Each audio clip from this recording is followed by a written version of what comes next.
Two my channel Mahua's live vlog. আমি মহুয়া এসেছি আরও একটা নতুন ব্লগের সাথে। আমার নতুন ব্লগে তোমাদের অনেক অনেক স্বাগত জানাই। তো বন্ধুরা, সবার আগে বলো কেমন আছো সবাই তোমরা? আশা করি ঠাকুরের কৃপায় তোমরা সবাই খুব ভালো আছো, সুস্থ আছো। আমরাও কিন্তু খুব ভালো আছি।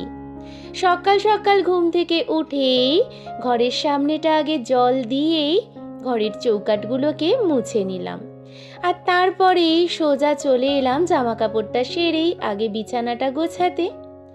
প্রত্যেকটা দিন কিন্তু স্টার্টিংটা আমার ঠিক এইভাবেই হয়ে থাকে।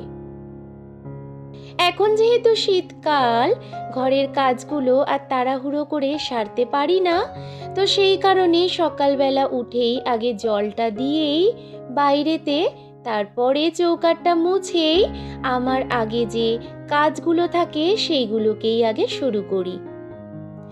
ছোট থেকে মাকে দেখতাম যে যেদিন হয়তো উনি স্নান করতে পারতেন না সকাল সকাল, সেই দিন আগে কিন্তু ঘরের চৌকাঠগুলোকে মুছে নিয়ে তারপরেই কিন্তু রান্না বান্না সব কিছু বসিয়ে দিতেন।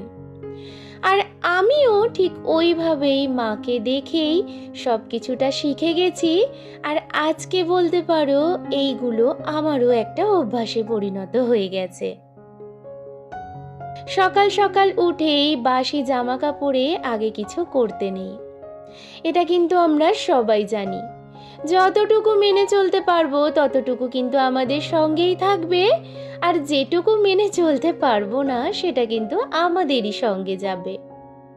তো জেনে শুনে সব কিছুটা এইভাবে দোষটা না করাই ভালো। সংসার থেকে আমাদের তো ছুটি মেলেই না, কিন্তু সংসারটাকেও আমাদের একটা মা লক্ষ্মীর মতোই মেনে নিয়ে তার জন্য সব কিছুটা করতেই হবে। তো সেই কারণেই সকাল সকাল উঠে আগে কিন্তু বাসি জামা কাপড়টা ছেড়ে দিয়ে তারপরেই কিন্তু স্টার্টিং। ঘরদোরগুলো তো প্রায় সময় সকালবেলা মুছে উঠতে পারি না ঠান্ডার জন্য বলে, তো সেই কারণে চৌকাঠগুলো মুছেই আগে স্টার্ট করি। সব কিছুটা করে নিলাম, আর এখন একটুখানি কফিটা করে নিলাম নিজের জন্য। কফিটা করে দেখলাম যে অনেকটা হয়ে গেছে, বাবুকে একটুখানি দিয়ে নিজেও একটুখানি আরাম করে খেয়ে নিলাম। শীতের সকাল, বুঝতেই তো পারছো, একটুখানি চা বা কফি না হলে কিন্তু চলেই না। আমি তো প্রায় এই কফি আর চা খাওয়া ছেড়েই দিয়েছি, তবুও মাঝে মধ্যে মনটা একটু কেমন কেমন করে। মনে হয় যে এই শীতের সকালে একটুখানি আমেজ করে কফিটা খেলে বেশ ভালোই লাগে। আমাদের সংসারটা কিন্তু আমাদের নিজেদের, তো সেই কারণেই আমাদের নিজেদেরকেই আমাদের সংসারের জন্য সব কিছুটা নিয়ম মাফিক করতে হবে। সকালবেলা উঠে তোমরা তো দেখলেই আগে কিন্তু যে সমস্ত কাজগুলো ছিল সেগুলো করে নিলাম, তারপরেই কিন্তু বসিয়ে দিলাম রান্নাটা। আর এই রান্না বান্না হয়ে যাওয়ার পরেই তারপরে ঘরের আদার্স কাজগুলো সারবো।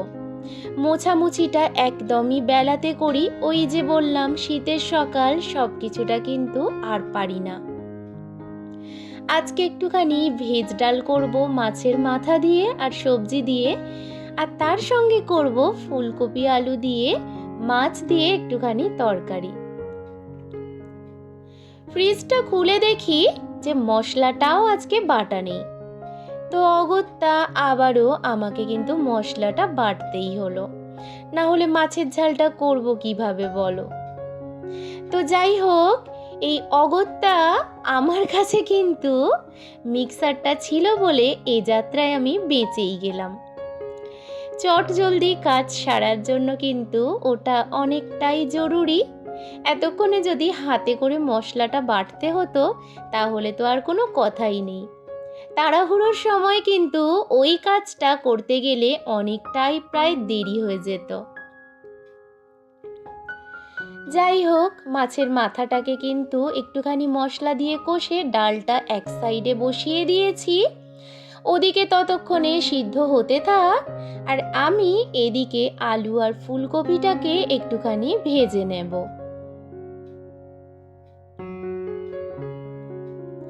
মাছের ঝালটা করার জন্য একটু মশলাটা কষে নিচ্ছি, আর ভেজে রাখা ফুলকপি আলুটাকে মশলার সঙ্গে দিয়ে ভালোভাবে একটু কষিয়ে নেব। আজকে তোমাদের দাদা ভাইয়ের ডিমান্ড যে ওকে আজকে ফুলকপি আলু দিয়ে একটু মাছ দিয়ে ঝাল করে দিতে হবে, আর সঙ্গে ওই মাছের মাথা দিয়ে ভেজ ডাল। বাবুর জন্য একটুখানি বাটার টোস্ট আর ডিম সিদ্ধ, আর সঙ্গে একটা মোয়া ছিল আমি দিয়ে দিয়েছি। তোমাদের দাদা ভাইয়ের জন্য কিন্তু এই 4টে অথবা 5টা রুটি। তোমাদের দাদা ভাই আবার সব সময় তো ওগুলো পছন্দ করে না, এই তো কালকেই বাটার টোস্টটা খেয়েছে, তো সেই কারণে ওর জন্য 4-5টা রুটি করে নেব। সঙ্গে কিন্তু আর কোনো তরকারি আমি করব না।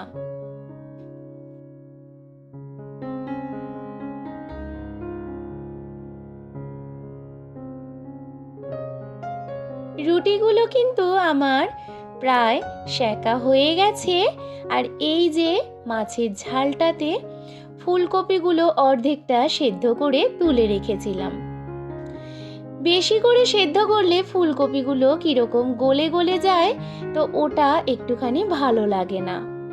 সেই কারণে অর্ধেকটা সেদ্ধ হলেই আমি তুলে রাখি, আর তারপরে প্রায় হয়ে হয়ে আসে তখন কিন্তু ফুলকপিগুলো দিয়ে একটু নেড়ে চেড়ে ওটা নামিয়ে নিই। আর এখন তোমাদের দাদাভাইয়ের জন্য টিফিনটা আমি ভরে দেব। ওই যে বলেছিলাম যে আজকে আর কিছু তরকারি করব না, তো ওই যে মাছের ঝাল করেছিলাম মাছটা আর দিলাম না, ফুলকপি আলুটা সঙ্গে একটুখানি দিয়ে দিলাম। আজকে তোমাদের দাদা ভাই এইটা দিয়েই চালিয়ে নেবে। এরকম একজন হাজবেন্ড পাওয়া সত্যি ভাগ্যের ব্যাপার। যখন কিন্তু যে জিনিসটা থাকে ওর কোনো কিছু সেরকম ভাবে ডিমান্ড থাকে না যে আমি এটা দিয়ে খাবো না বা ওটা দিয়ে খাবো না। যা কিছুই হোক না কেন, একটা তরকারি বা 2টো তরকারি, সেটার যে কোনো একটা দিয়েই ও কিন্তু টিফিনটা চালিয়ে নেয়। তো যাই হোক, আমার সব কাজ কিন্তু প্রায় কমপ্লিট হয়ে গেছে, আর ওই গ্যাস টেবিলটাকে পরিষ্কার করতে গিয়ে দেখি যে মিক্সারটা হয়ে গেছে অনেকটাই নোংরা। তো এইগুলো দেখে তো আর থাকাই যায় না। সংসারে আমাদের কিন্তু কোনো ছুটিই হয় না, মানে এই সংসারটা হচ্ছে একটা বড় অফিসের কোনো চাকরির থেকে কম না। সত্যি তাই, কোনো অফিসের ক্ষেত্রেও যেরকম সকাল থেকে বিকেল পর্যন্ত আমাদের খাটুনি হতেই থাকে, সংসারেও কিন্তু সেই একই রকম ব্যাপার। তো কি আর করা যাবে বলো, সংসার চাকরিটা কোনো বড় অফিসের চাকরির থেকে কম গুরুত্বপূর্ণ নয়। এই গুরুত্বটা তো আমাদের পালন করতেই হবে, আর এখানে কিন্তু আমাদের কোনো ছুটিই হয় না। মাঝে মাঝে একটু আধটু মানে একবেলা ছুটিটা পেলেও পরের বেলাতে কিন্তু সেটাকে আমাদের পুষিয়েই দিতে হয়। তো চলো বন্ধুরা, আমার কিন্তু স্নান সারা হয়ে গেছে, আর এই যে চলে এসেছি পুজো সারতে। অনেক দিন ধরে প্রায় ঘরের কাজকর্ম হওয়ার জন্য ঠাকুরগুলোকে ভালো মতো পরিষ্কার করতেই পারছিলাম না। সামনের দেওয়ালটা তো ভাঙাভাঙি চলছিল, আর সেই সূত্রে কিন্তু ধুলো বেশ পরিমাণে ওড়ার জন্য ঠাকুরের এই সমস্ত জিনিসপত্র বা ঠাকুরের ফটোগুলো সব নোংরা হয়ে গিয়েছিল। তো আজকে ভাবলাম সেগুলো পরিষ্কার করতেই হবে।